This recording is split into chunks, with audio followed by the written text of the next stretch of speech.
shortly. So we would like to invite all of you to take your seat because our Prof. Shahir dah tak sabar-sabar lagi untuk moderate the panel discussion.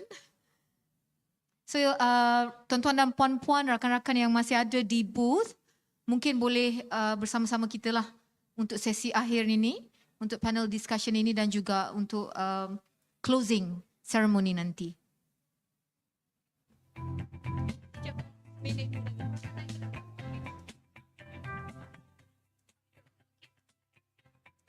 So we would like to invite all the panelists.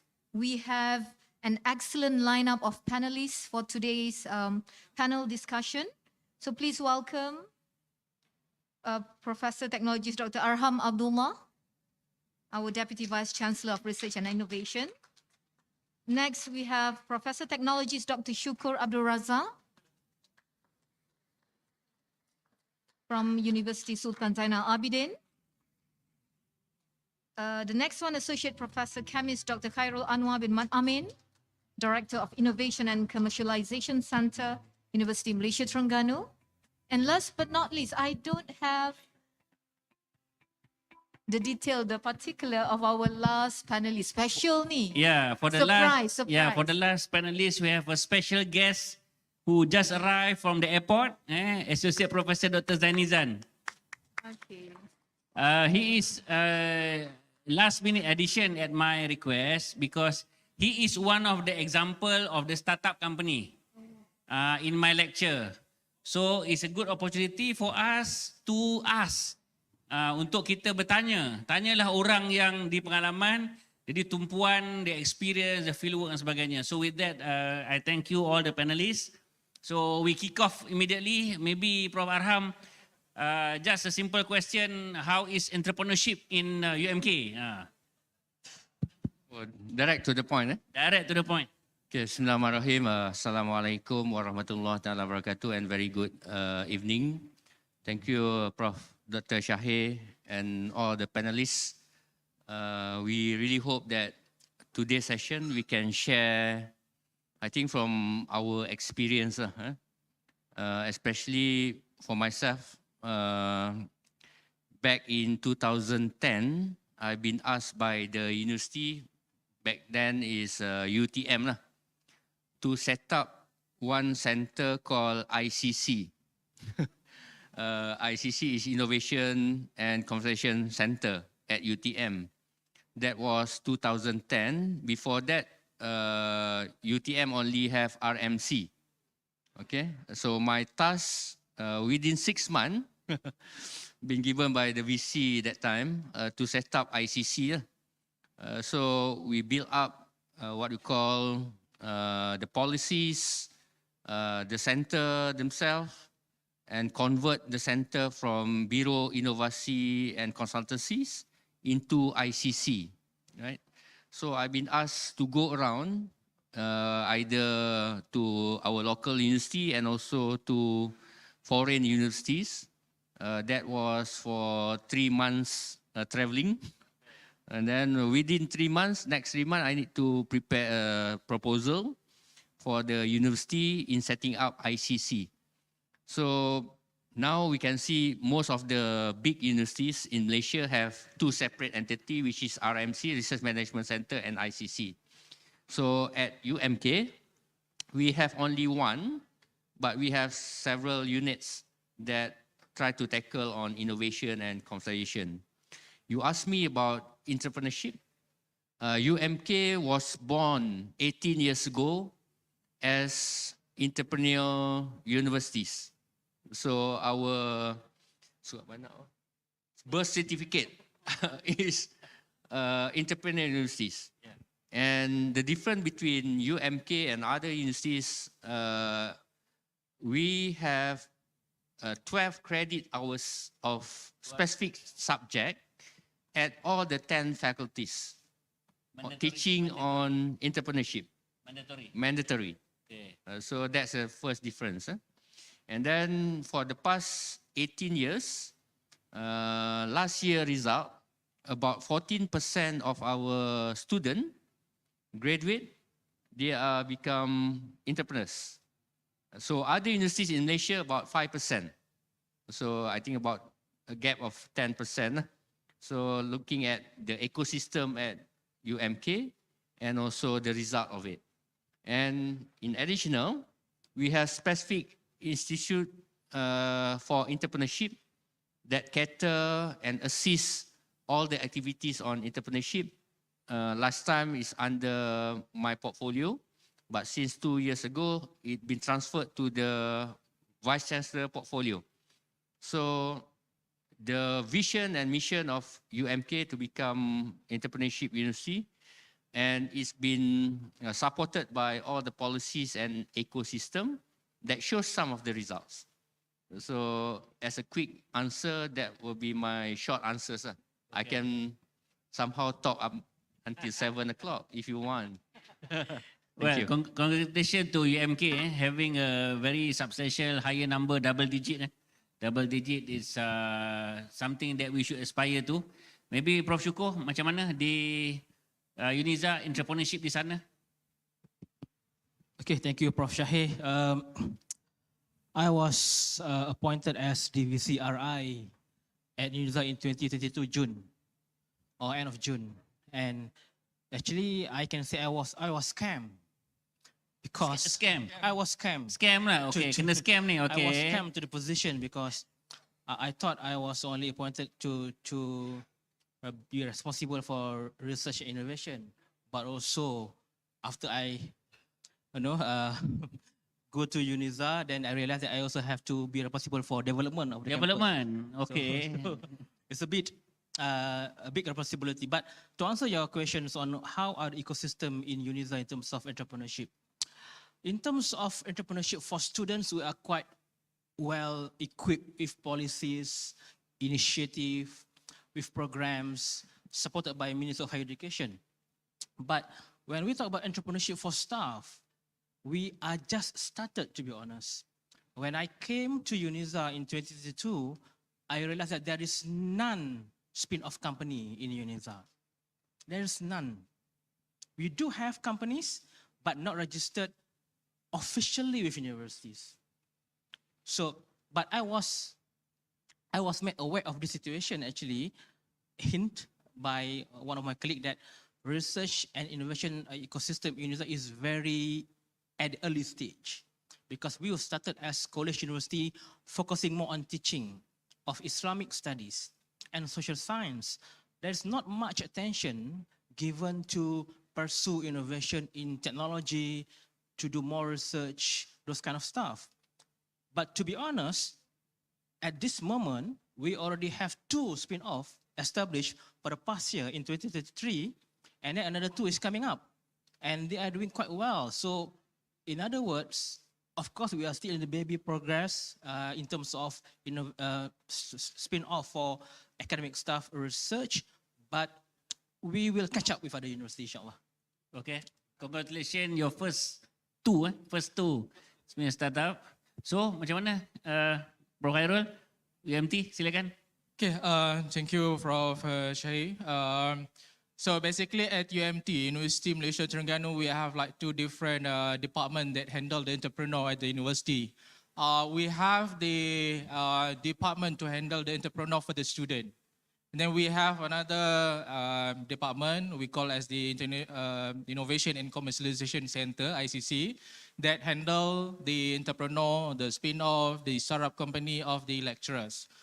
At University Malaysia Terengganu, UMT, we started to have the spin-off the startup company since 2021.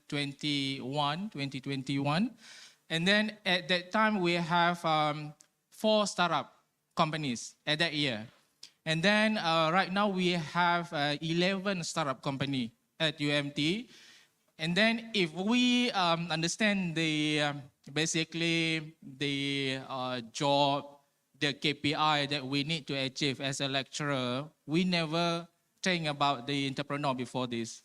We think about the teaching, we think about the supervision, we think about the publication, and then we never go to the option about the entrepreneur.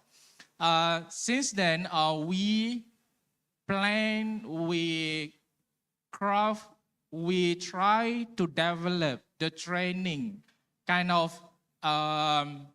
the information to the lecturers to equip them to be a successful entrepreneur.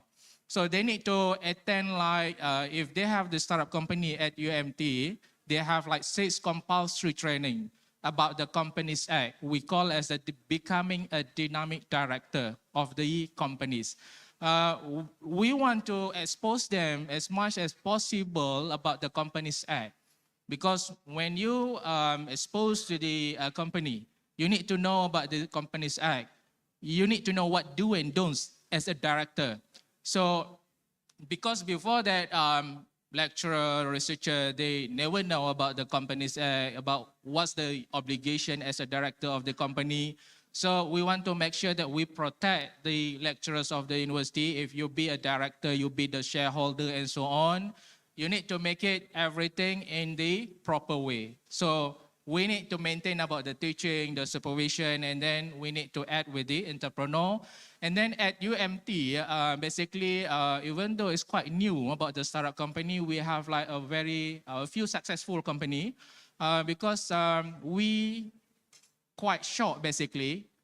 Once a few of company that we have, startup company, they have like the investment from the industries. On one company, for example, the startup company that we have, they have the investment from the outsider, the industry, up to 300,000 and then 200,000.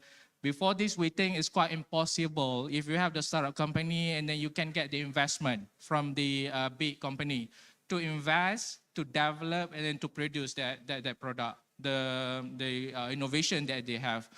A new experience for us at UMT, but then we can see that it's quite successful, and then we hope that within a few years we can have like 20 or 30 startups at the university, UMT. And then the same goes to the student. We want to empower the student to have the entrepreneur, to have the startup company, and then we hope that we can like produce more entrepreneur from the student side and also from the researcher. That's all. Thank you. Okay, thank you. So we can see for the regional area, UMT, UNIZA, UMK, I think they are moving forward. Things are improving. So with our special guest today, I'll give a bit of background. His name is Associate Professor Dr. Zainizan Sahdan. He is from UTHM. So he has his own startup. Successful that is, which goes around the country and provide services. So, but I will let him explain. So maybe Dr. Zainizan, peringkat awal, tell a bit about yourself and maybe one question from me to you. What are the things that these universities have done well to make sure that people like you will thrive? Okay, Assalamualaikum warahmatullahi wabarakatuh and good evening.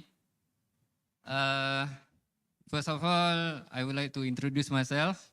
Given name, Muhammad Zainizan Sahdan, also known as Dr. Air in Johor. Air means water. In Japanese, mizu. Okay? Not air, air. Okay, before I answer the question, okay, Prof. Syukur, you have been scammed, right? I am also been scammed twice. First, the initial stage before UTHM has its own policy on entrepreneurship, I was scammed by the Vice Chancellor at that time, Dato' Wahid. So he said, if you are a good researcher, you don't put your product on the shelf. You must go outside. That is a good researcher. If you are a researcher, but you spend your time, most of the time, your time until you retired in the university only, you are just like, in Malay we call it katak bawah tempurung. What is in English? Frog under the coconut shell. Okay. Frog under the coconut shell. Okay. So actually, I don't know anything about entrepreneurship. I don't attend any class in entrepreneur, formal class, I mean.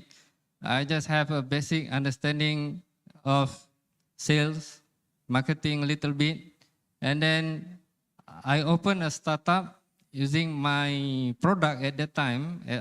I'm a nanotechnology researcher, you know, nanomaterial. So I invent sensor bacteria in water, like E. coli, salmonella, like that. So at that time I was very, you know, passionate and given actually false hope by the vice chancellor at that time. So that False hope. false hope. False hope lah. Yeah. Harapan He said, palsu. Okay. If you become a businessman, in 1 or 2 years you can become a millionaire. So at that time I was, oh okay, I want to become a millionaire. That time I was thinking about money lah. So then when I started my own startup in 2016, selling that equipment, after 1 year, 0 ringgit lah. Nothing has been sold. So, okay, that was the first scam. First scam. First scam by second scam. Vice Chancellor of UTSM, Prof. Datuk Wahid.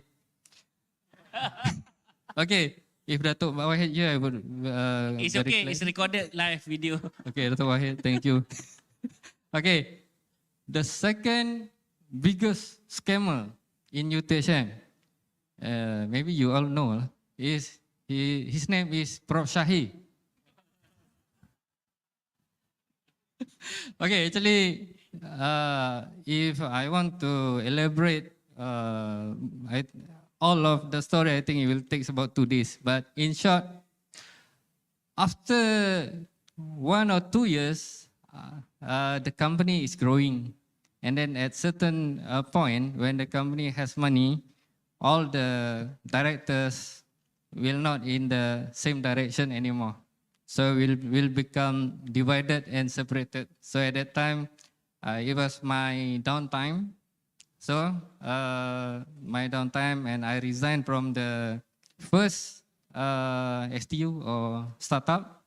And then at that time, Prof. Shahi scammed me one more time. Let it be. Jalan terus, he said.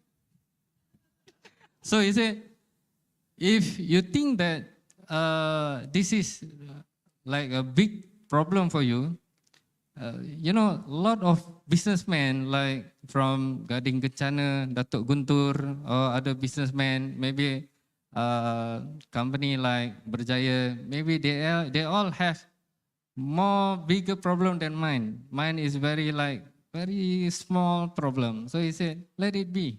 If you can face this problem, you can face a lot greater problem in the future. So I said, oh, this is a good, motivation. So I formed another startup until now, which is Ittihad Maju Jaya. So actually, startup of Ittihad Maju Jaya is, before this, it was me and 3 lecturers. But then it was me and my student. Why my student? Because student can follow my order. So I think it's a good partnership also lah. If the student, you know, I am the co-supervisor of his PhD. So, you know what I can do to him if he doesn't listen my advice or my guidance. Okay, joking only. Okay, I'll come back to the question.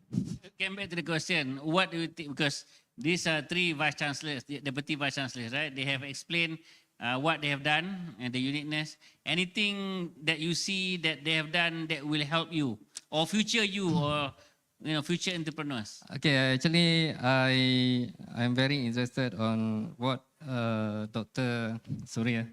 Khairul said just now.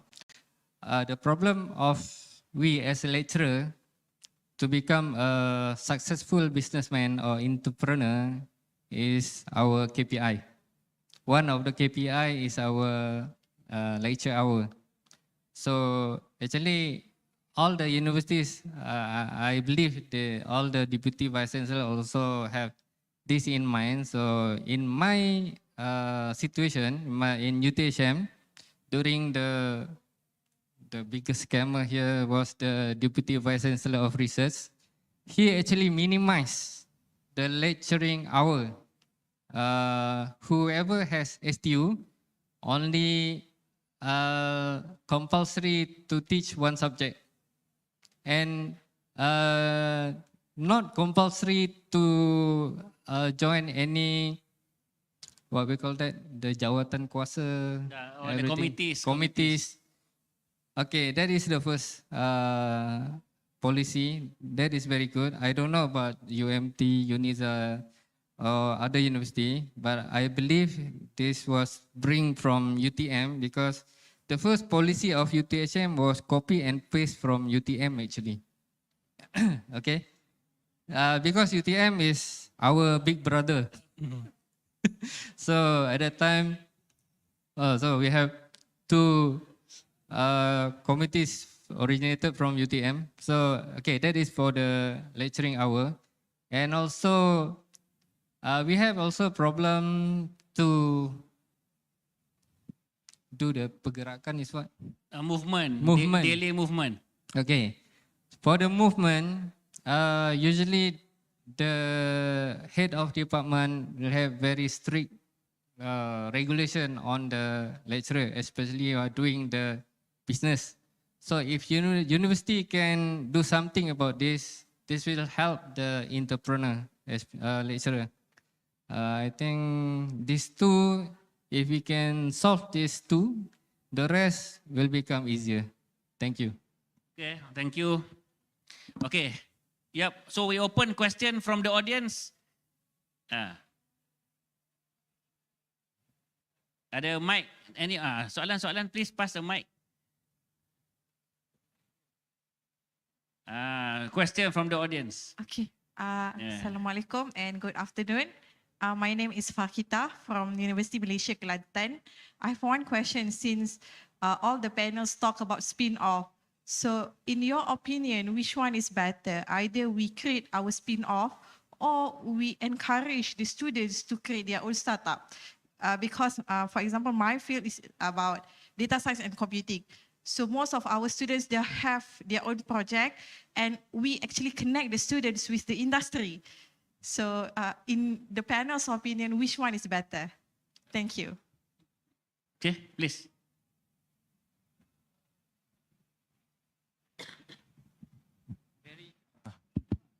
Very interesting question, which I was also think the same thing. What about the difference between spin-off and startup? Spin-off by lecturer or startup by students?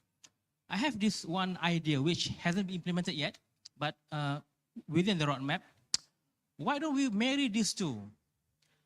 We lecturer have our product from innovation, but we don't create spin-off, but we let the student to run the company based on our innovation.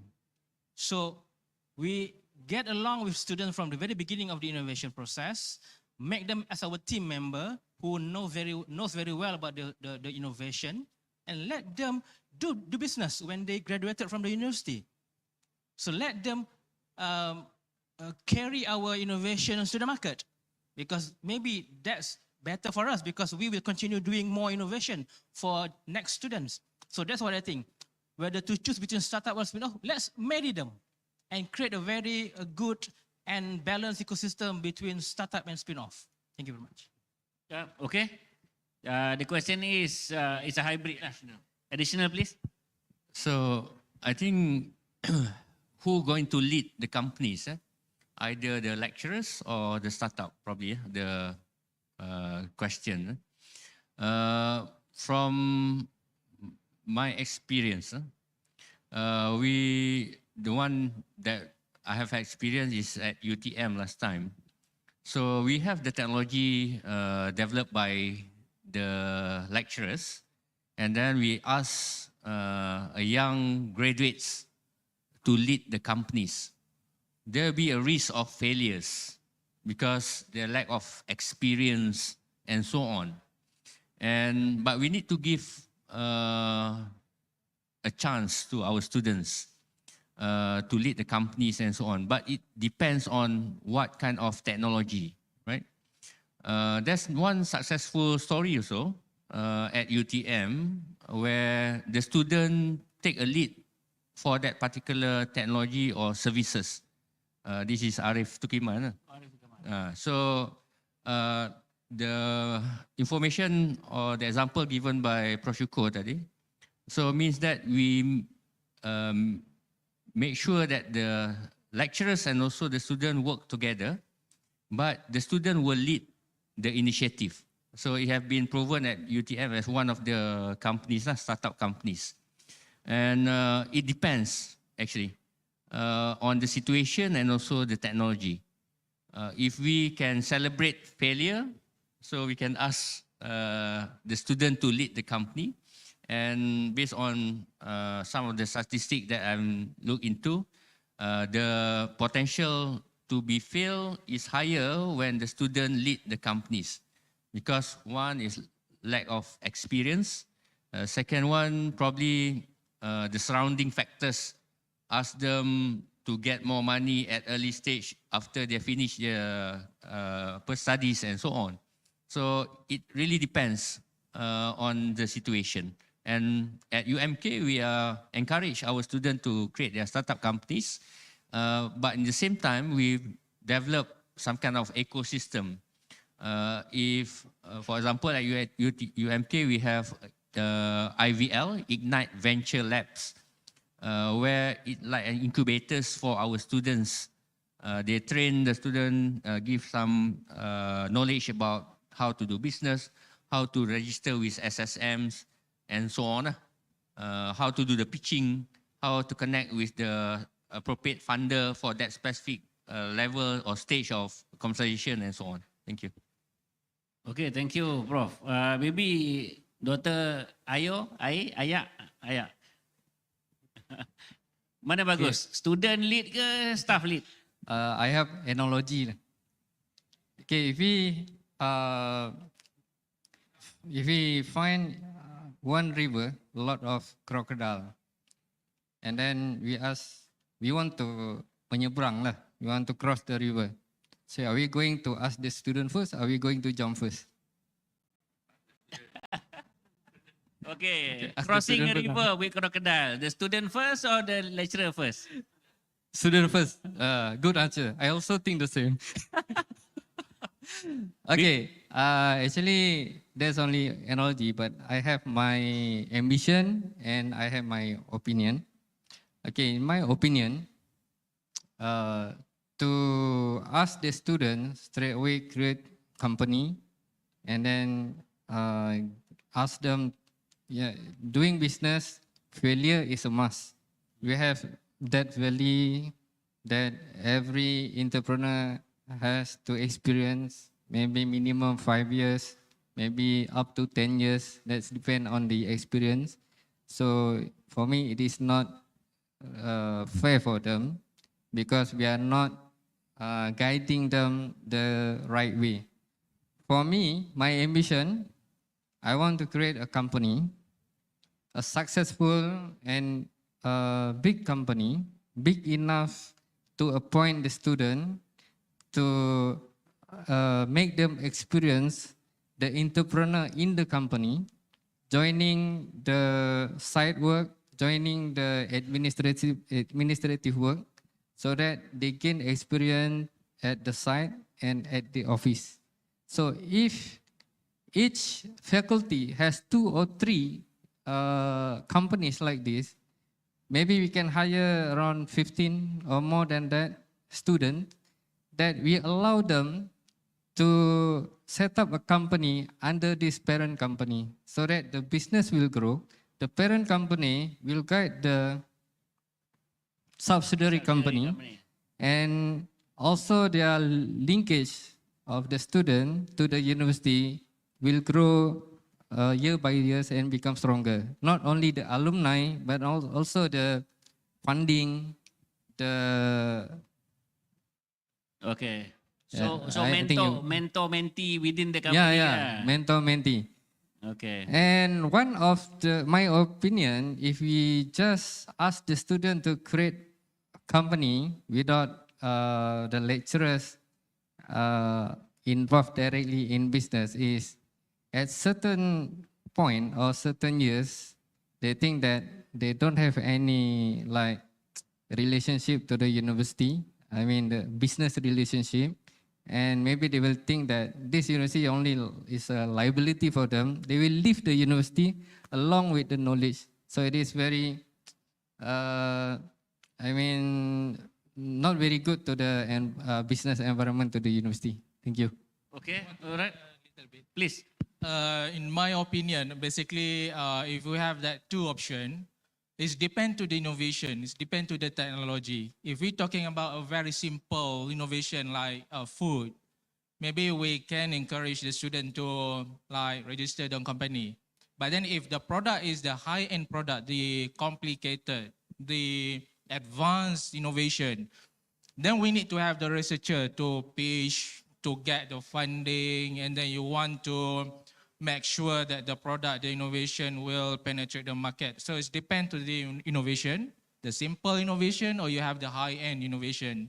And then we can focus, you want to give it to the student, or maybe you can like give it to the lecturer to start the company. Yep. Yeah, makes sense. It depends on the complexity required to get the product off the ground. Okay, next question. Any question? Yeah, please. Ya, Oh, dia dah selamat pegang petang. mic siap-siap dah. Dia dah pegang. Ya, dah pegang tunggu lama dah. So selamat petang to all the respected panel. So I'm Tam from UPM. So I have a question and follow-up question from the question earlier. So I want to know from the holistic point of view, right? So I mean, is it better for researcher to form a spin-off or startup company on our own, or we do the research and then we work together with industry in terms of marketing?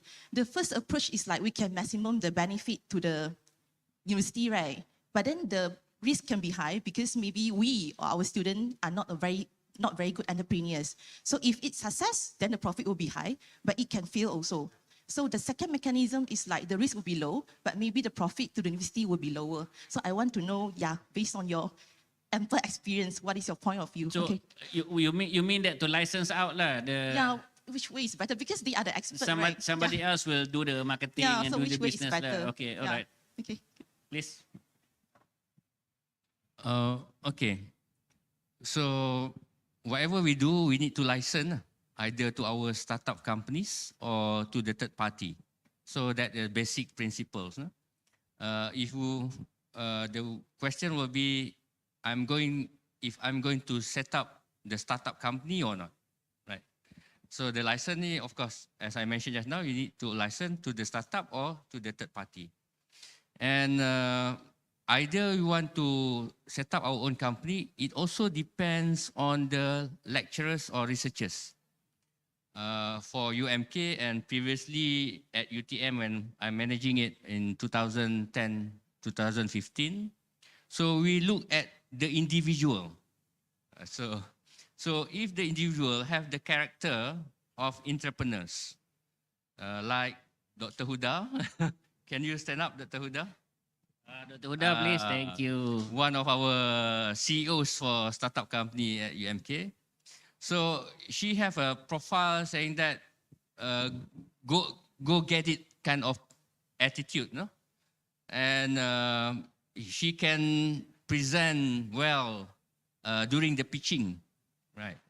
She's very tough when have some difficulties. She try to continue on what she thinks is right.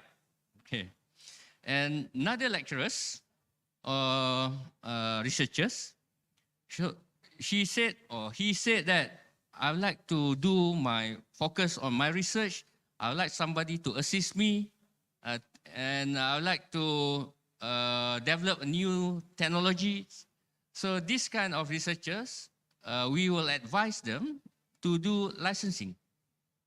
Right, it all depends on individual.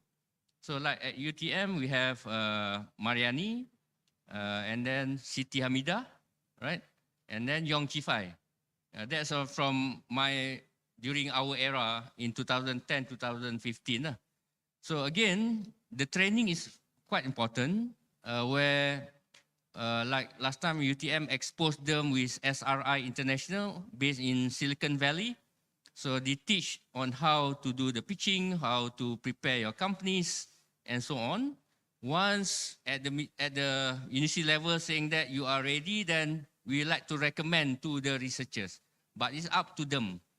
Either want to proceed with the licensing or with the startup companies. So it depends on each individual also as part of the factors. Of course, when you have a startup companies, you will have licensing fees and also royalties and profit sharing probably for the universities. But if you license, you can only have licensing fees and also royalties. More beneficial to the university if you have the startup companies compared to licensing. Thank you. Okay, so it depends to the individual. Maybe any comment? Dr. Errol? I want to add a little bit because, you know, like at the end, it's based on your motivation, based on your intention. Do you have the soul to be an entrepreneur, or you just like to license your product and then get the royalty at your end? And then we have like a few scenario at UMT. One of the researcher that we have, we wait for the investor, we wait for the company to commercialize the product. He has the patent, and then that patent almost ended the duration, the protection of the patent. So at the end, I think almost 17 years, meaning that they have like 3 years left to commercialize, because there is no company that intend to commercial the product, so he start the startup. So I mean that we have like a different scenario that maybe we can consider. And then, but I think at the end, the most important factors is yourself. Do you have any entrepreneur feel, or you just like want to have your product commercial by other parties? The third thing is we have sometimes the product is not like very well cooked, meaning that it's very hard for you to convince the industry to invest in your product. You need to have quite good prototype or maybe the services that if you later you pitch to the industry and then they are very confident to your product and then they say they want to buy over your company or maybe they want to have the investment. So you need to have the startup to start. Mean that you have the product and then later on, if you want to like quit from the shareholder or as a director and then you just can leave it to your investor. So that's the thing that I want to add a little bit about your question. Okay, thank you. I think I'm not going to ask Dr. Water Doctor to comment because obviously he leads the own company and he said just now the student listened to me. So for the model is for the lecturer to start. Okay, next question. Any other question? Yes, please. Please pass the mic. Dr. Tam, don't hog the mic.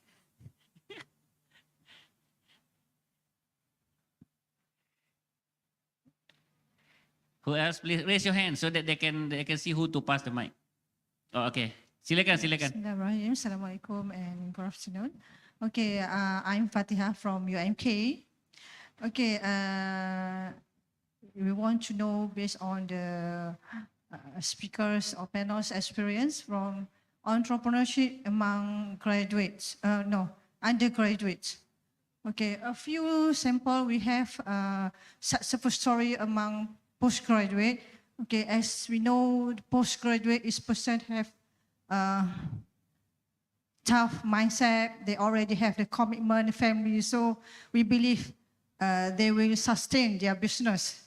But the undergraduate, we know they are young generation. They still need our moderator. They still need our leadership. So when we should start? Is it at the first year in the university to start up or at the end? Because year last at university, we believe they already have full knowledge. But we worry after graduate, we lost them. So this question, I mean, is very suitable for UMK. With 12 credit, the most entrepreneurial embedded. So please, Prof. Haram. Thank you. Okay, thank you for the question. 2 years ago, Ministry of Higher Education asked UMK to develop one, we call it guideline for integrated entrepreneurship education. So with that guideline, so we have shared with all the universities on how to integrate the existing syllabus. You don't have to have a specific entrepreneurship subject, but you can always integrate the entrepreneurship subject to the existing subjects. For example, you are in civil engineering field, you have inject some of the information to that particular subject. And it's very good to expose the students at early as possible stage. We don't expect them to open up their companies at the first year, but we encourage. If you are ready, you can register under, in Malaysia, we have SSU, Student Siswa Syarikat Siswa University, that you can register with SSM, right? So, and we ask them to do any business just to get the feel, saying that this is how you want to face during the business, conducting your business and so on. So by having that ecosystem, I think, we can also encourage them to have that, build up their entrepreneurial skills and so on, right? But once they are ready, now, as I mentioned just now, we have created IVL, Ignite Venture Labs.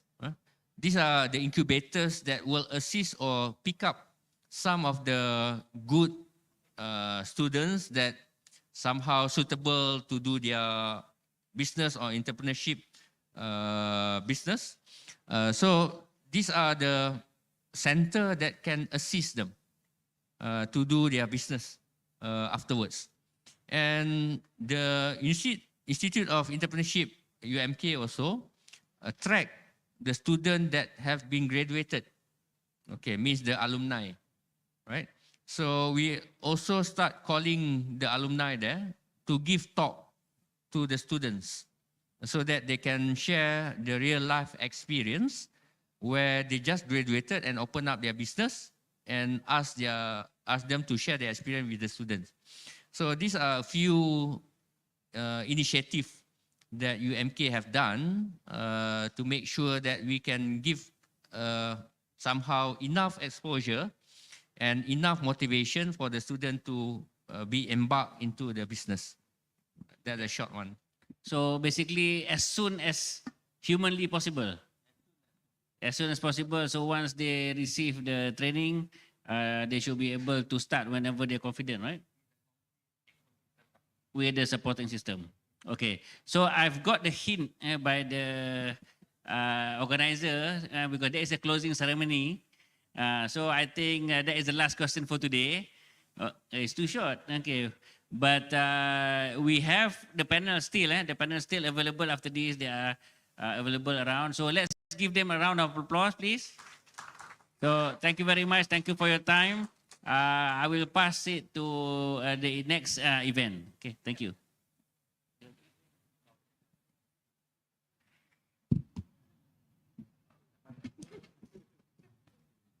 Thank you very much, Prof, and all our panelists for a very thought-provoking discussion just now. Thank you. Okay.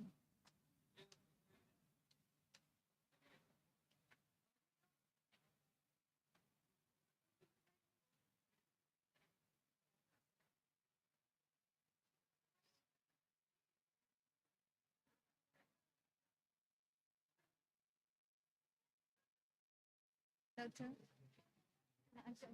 VIP duduk depan terus.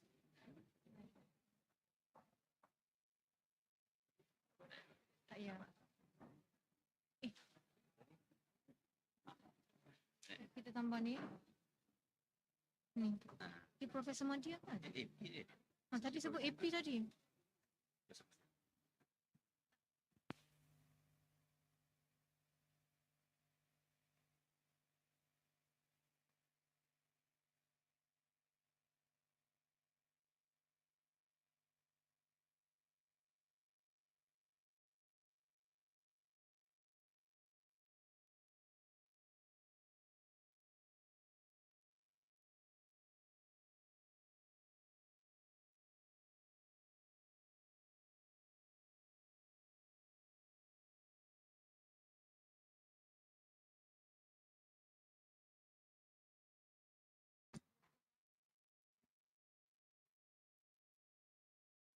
So, ladies and gentlemen, to officially bring our event to a close, it's now time for the closing remarks.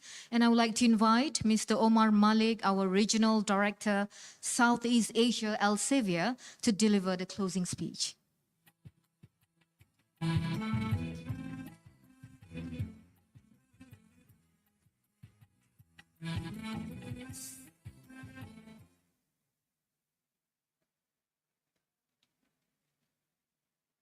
Thank you.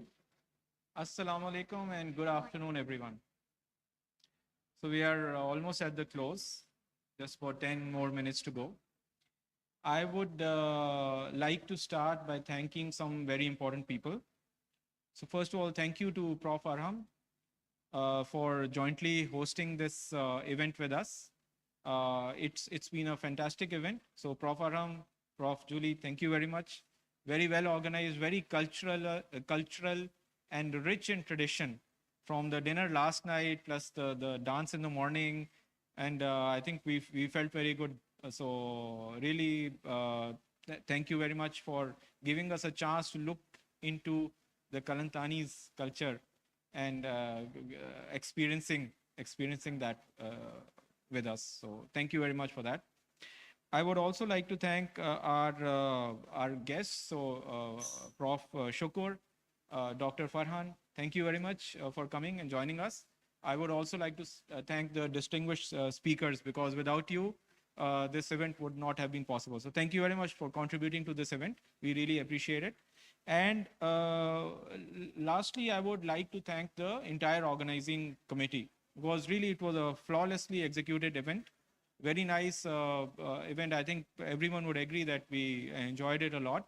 The cultural touches were very nice, much appreciated. So let me stop here, and a round of applause for the entire organizing committee. Thank you very much. And most important, all the participants. So thank you. It was a long day. We started at around 9, and it's 5 o'clock, almost 5 o'clock now. So thank you for remaining engaged throughout the day, participating, asking questions. We appreciate it, and we hope that you took away something useful from this event.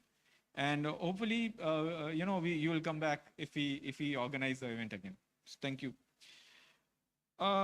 Let me share an interesting tidbit. I don't know how many of you know this. I think within our company also, not many of us realize that actually 2024, it's now almost 20 years that Elsevier has been in Malaysia and operating in Malaysia and collaborating with the universities in Malaysia. 20 years. We started our partnership with just 1 or 2 universities, maybe I think 3 universities.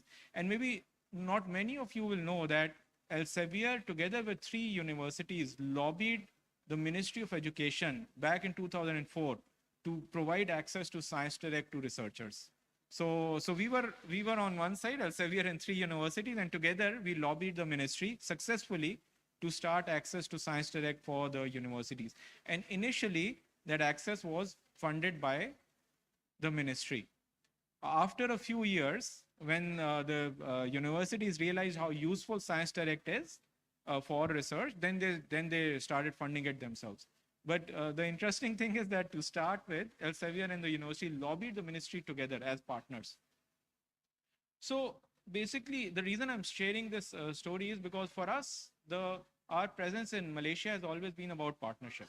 Partnership with the universities, partnership with the researchers, partnership with the library, partnership with the academics. That's always been our objective. So 20 years of true partnership, round of applause for that.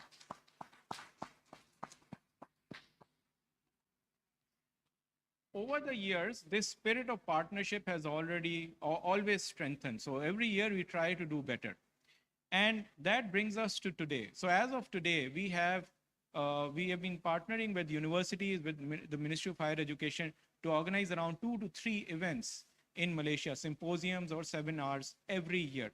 So just this year, we did the Regional Southeast Asia Librarian Summit. We are going to do the MTON Symposium, and we are here today doing the East Coast Symposium. So overall, our objective with all these events is primarily to provide value to the researchers.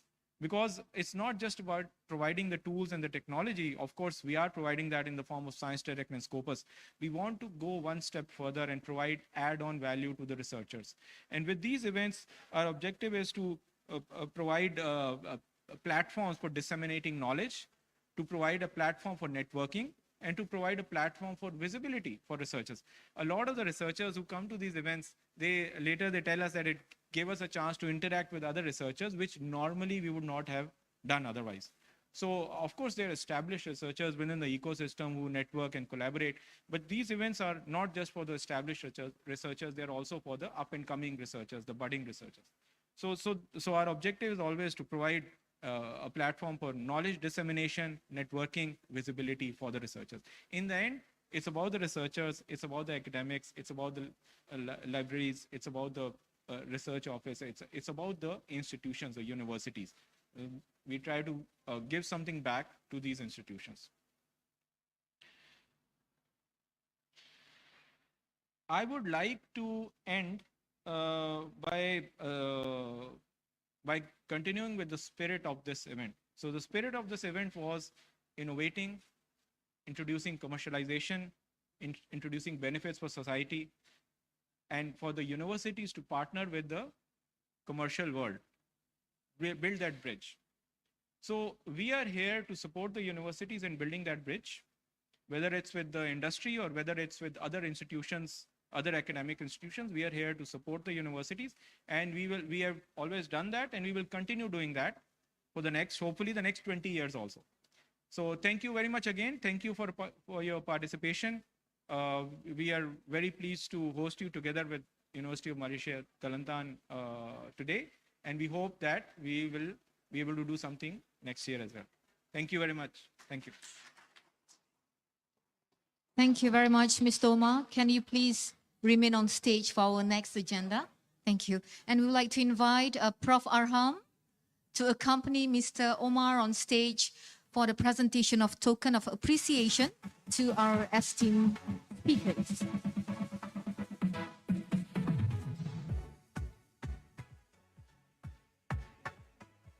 So please welcome our first speaker, Professor Dr. P.T. Chanborachot from Chulalongkorn University.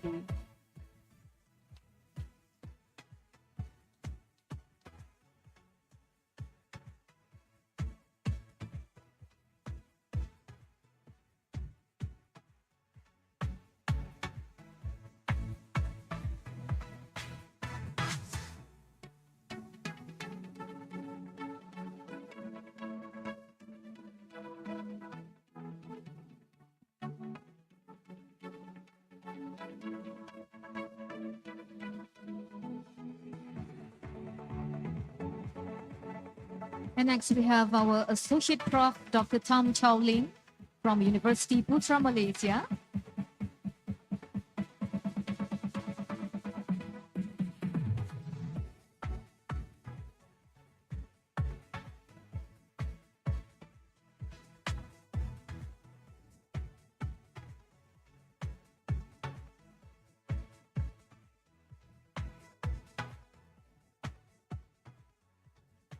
Please welcome next Professor Dr. Wan Iriani Wan Ismail from University Malaysia Terengganu.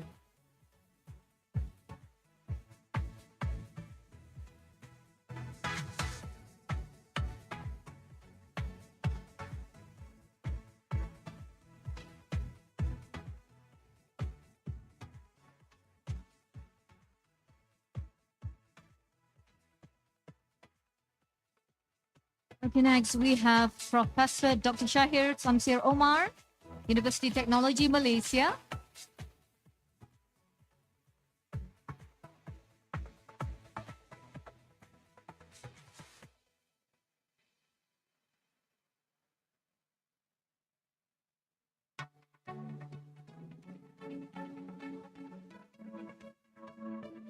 Our next speaker, Associate Prof. Chemist Dr. Khairul Anwar bin Mat Amin from University Malaysia Terengganu.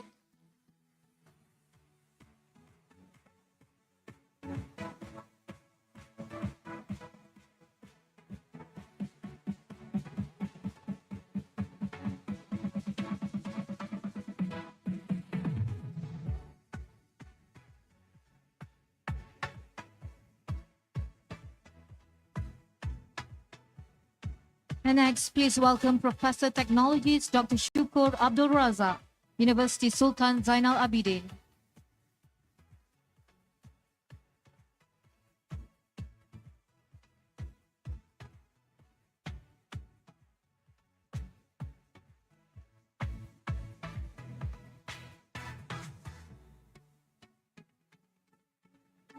Please welcome next Associate Professor Dr. Muhammad Zainizan Shadan, UTHM.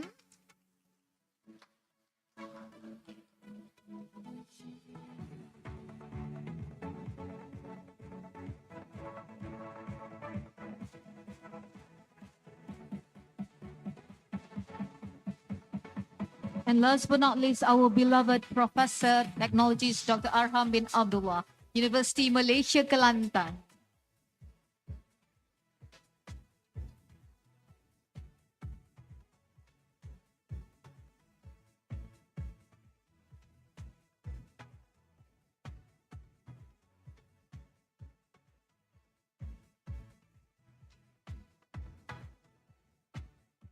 Okay, and last but not least, we would like to invite Prof. Arham to present a token of appreciation to Mr. Omar Malik.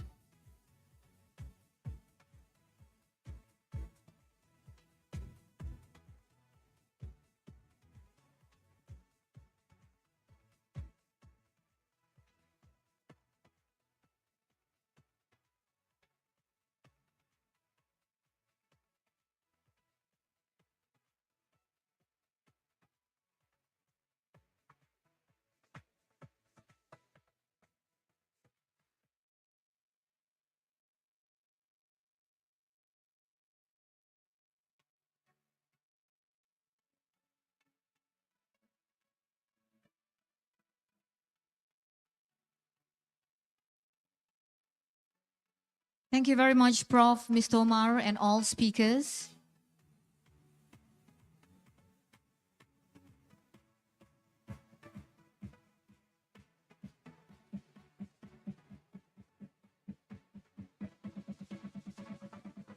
Ladies and gentlemen, as we conclude today's occasion, I would like to take this opportunity to express our deepest gratitude to everyone who made this event possible. First and foremost, I want to extend our deepest gratitude to all distinguished speakers for sharing your invaluable insights and expertise. A big thank you to our sponsors and partners for their generous support. Your commitment has been crucial in making this event a success. To our organizing committee, your hard work behind the scenes has not gone unnoticed. Thank you for your dedication and for ensuring everything ran smoothly. And of course, to all attendees and participants, thank you for your active participation, thoughtful questions, and for being part of this incredible occasion. Until next time, take care everyone, stay safe, and goodbye for now. This is Rosdalila Abdul Ghani signing off. Thank you very much. Assalamualaikum warahmatullahi wabarakatuh.